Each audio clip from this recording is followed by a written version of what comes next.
The 2026 World Cup final was supposed to be the ultimate celebration of football. Instead, the moments after the final whistle created a completely different story. Spain had defeated Argentina 1-0, but the controversy didn't end when the match ended. FIFA has now opened disciplinary proceedings over incidents involving Argentina players and staff following the final. And the most serious allegations involve Leandro Paredes and Nahuel Molina. Paredes faces 3 assault charges, Molina faces 2, and Argentina assistant coach Roberto Ayala faces another assault charge. But here's the important part. These are charges, not final punishments. FIFA says the people involved have an opportunity to present their positions before the disciplinary committee makes its decision. So what actually happened, and how serious could the consequences become? Argentina's World Cup campaign ended with a 1-0 defeat to Spain in the final. After the final whistle, tensions rose between members of both teams. FIFA's disciplinary process focuses on several alleged incidents during the post-match confrontation. According to FIFA's official disciplinary update, Paredes faces 3 counts of potential assault, while Molina faces 2 counts, including 1 completed and 1 attempted incident.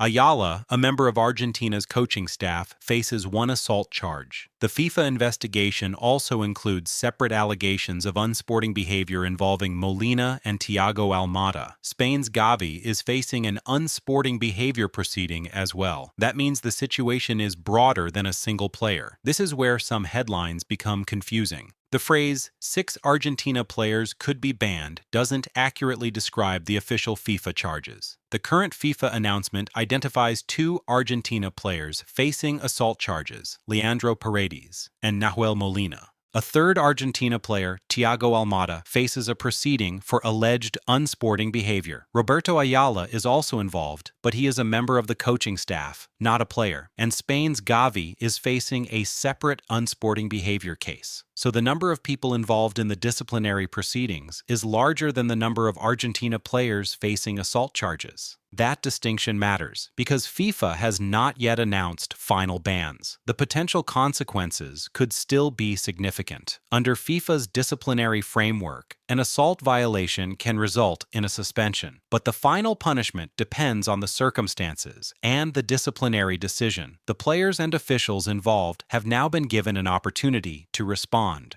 Only after that process will FIFA's disciplinary committee issue its decision. That means the football world is currently waiting. Argentina supporters want answers. Spain supporters want accountability. And football fans everywhere are asking the same question. How long could the bans actually be? The charges are official, but the punishments are not. And that distinction could become extremely important for Argentina, because FIFA's next decision could determine whether these incidents lead to short suspensions or much more serious consequences. We'll break down FIFA's disciplinary rules, the potential range of punishments, and exactly which Argentina players and officials are at risk. This is the part many headlines are leaving out. FIFA has opened disciplinary proceedings. But a disciplinary proceeding is not the same thing as a final ban. The players and officials involved have the opportunity to respond to the allegations. The disciplinary authorities then examine the available information before deciding what sanctions, if any, should be imposed. That means Argentina supporters are currently waiting for the most important stage of the process,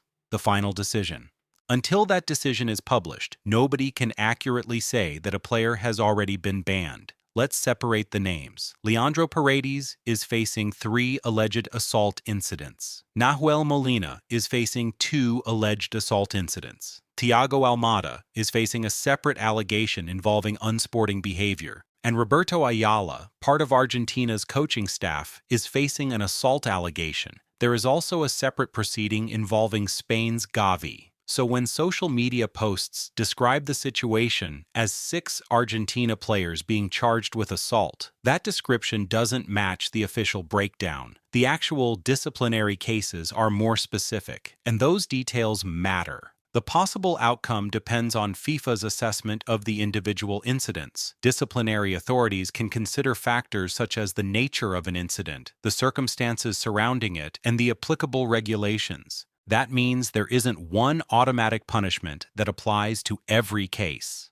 One player could receive a different sanction from another. A separate allegation could produce a completely different result. and some proceedings may ultimately result in no suspension at all. This is why predicting exact ban lengths before the official decisions are released would be premature. The process has to run its course. Timing could also become important. These cases aren't simply about what happened immediately after the final. They could affect players' availability for future international matches, depending on the eventual sanctions and when those sanctions take effect. For Argentina, that creates an uncomfortable period of uncertainty. Coaches have to prepare. Players have to remain focused, and supporters are left waiting for clarity. For the players involved, this is also more than a headline. A disciplinary decision could potentially influence their international schedules and future competitions. There is another reason this story matters. FIFA's disciplinary system is being watched by millions of people. Supporters want consistency, players want a fair process, and football organizations need decisions that can withstand intense public scrutiny.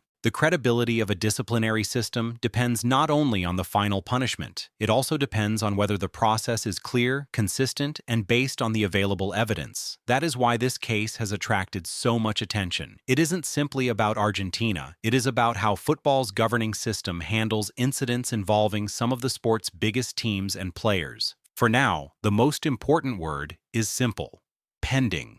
The cases are not finished. The final decisions have not yet been announced. And that means Argentina's story is still developing. But there is one final question.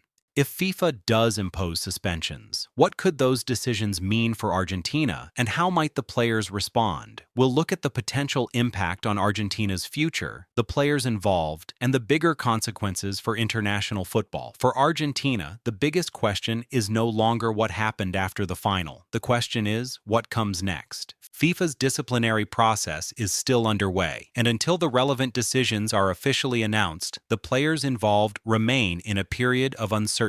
For the coaching staff, preparation continues. For the players, attention turns back toward football, and for supporters, the wait continues. Because the difference between an allegation and a final sanction is enormous. If suspensions are eventually imposed, their impact will depend on the final decisions. A suspension could affect a player's availability for future international fixtures. For a national team competing at the highest level, losing an experienced midfielder or defender can create difficult selection decisions. But predicting exactly how Argentina would respond before the sanctions are known would be speculation. Football teams adapt, new players receive opportunities, coaches change tactical plans, and international squads are constantly evolving. Whatever happens, Argentina will have to prepare for its next challenge. There is also a larger story developing here. FIFA's disciplinary process is being watched not only by Argentina supporters, but by the entire football community. Players from different countries can find themselves subject to the same regulations. That makes consistency especially important. If disciplinary rules are applied clearly and fairly, they can strengthen confidence in international competitions. If supporters believe decisions are inconsistent, controversy can grow. That is why every major disciplinary case becomes an important test of football governance. So what happens now?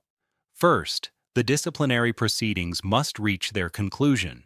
Then, the official decisions will reveal whether sanctions are imposed and what those sanctions actually are. Supporters should watch FIFA's official communications rather than relying solely on social media claims. The details will matter. Who is sanctioned? What regulation applies? How long any suspension lasts? And when it takes effect? Only then will Argentina know the true sporting consequences. The events surrounding a World Cup final can dominate headlines for weeks. But football history is rarely decided by one moment. Players move forward, teams rebuild, competitions continue, and new chapters begin. For Paredes, Molina, Almada, Ayala, and everyone involved, the next step is the formal disciplinary process. Until that process is complete, the final outcome remains unknown. And that is the most important fact to remember. The charges are real, the proceedings are real, but the final punishments are still to be decided. Argentina's World Cup story may have ended on the pitch, but the aftermath is still unfolding. FIFA's disciplinary proceedings have created another chapter, one that could affect players, future international matches, and the wider debate about discipline in football. For now, the world waits. Not for another rumor, not for another viral headline, but for the official decision. Because when that decision finally arrives, the football world will know exactly what comes next. Thank you for watching. If you enjoyed this documentary, like, subscribe, and turn on notifications for more original football stories. Comment below. Should FIFA punish post-match incidents strictly, or should context be given greater consideration?